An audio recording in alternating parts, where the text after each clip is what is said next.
It's amazing.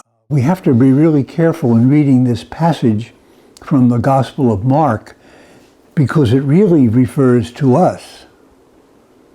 The disciples really haven't gotten it yet. They haven't really come to terms with who Jesus is. Some of them say he's a prophet, somebody who speaks for God. There's been a lot of them in history.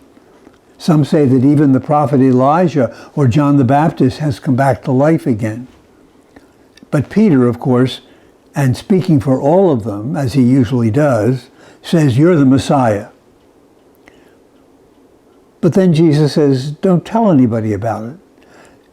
The problem is that they all had a different idea about who the Messiah was going to be and what the Messiah was going to accomplish. Some thought he was going to drive out the Romans. Others thought he would reinstate the family of David on a throne as the king in Jerusalem.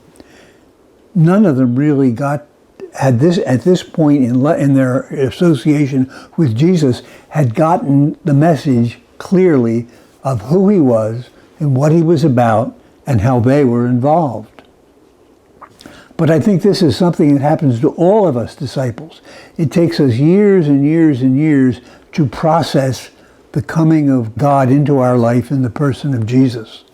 It takes us a long time to really recognize who he is and what he's about, and to come to grips with that as far as it involves us in what he is about. Many of us, all of us, I guess, at one point took Jesus as the one who's going to get me into heaven. And it was a very, very different relationship than the one Jesus wanted us to do because, as he said elsewhere, go out and tell the whole world the good news. That's our part in Jesus. He made the kingdom of God visible. The first words in Mark's gospel are, Jesus came revealing the kingdom of God. And that is the calling of a disciple, to do exactly the same thing, to make present in our time the kingdom of God, to give evidence now that God is working in our world, creating a world as he wills it to be. We are therefore witnesses, people who give evidence, not by teaching. Jesus did not call us to be teachers, but to be witnesses, to show forth in our lives what it means to live in the kingdom of God. Remember the many times he said, you're like a city on a hill. Everybody sees you. You're like a lamp on a lampstand. You're the light of the world. That's our calling as witnesses to the kingdom. But he's honest with us. He reminds us that witnessing will always involve suffering. He was not accepted because the way of life that God planned and showed through him was not acceptable to people. And it's still not acceptable to people.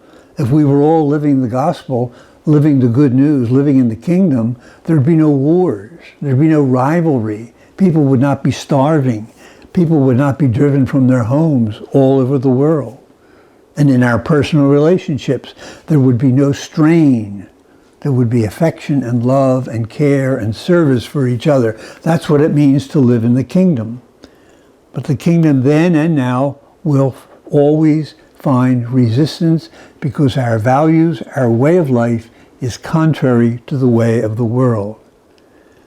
Kingdom living means living as Jesus did, a life of sacrificial service. And that will always be unacceptable to many people. And so the readings today remind us, as we draw closer and closer to the end of the liturgical year and the end of our reading of Mark, that what Jesus was about was establishing God's way of being in the world, God's way of loving in the world. And the price of that for him was crucifixion, and for us will be similar ways of suffering. But that's what it means to be a disciple. That's what it means to accept Jesus as Messiah.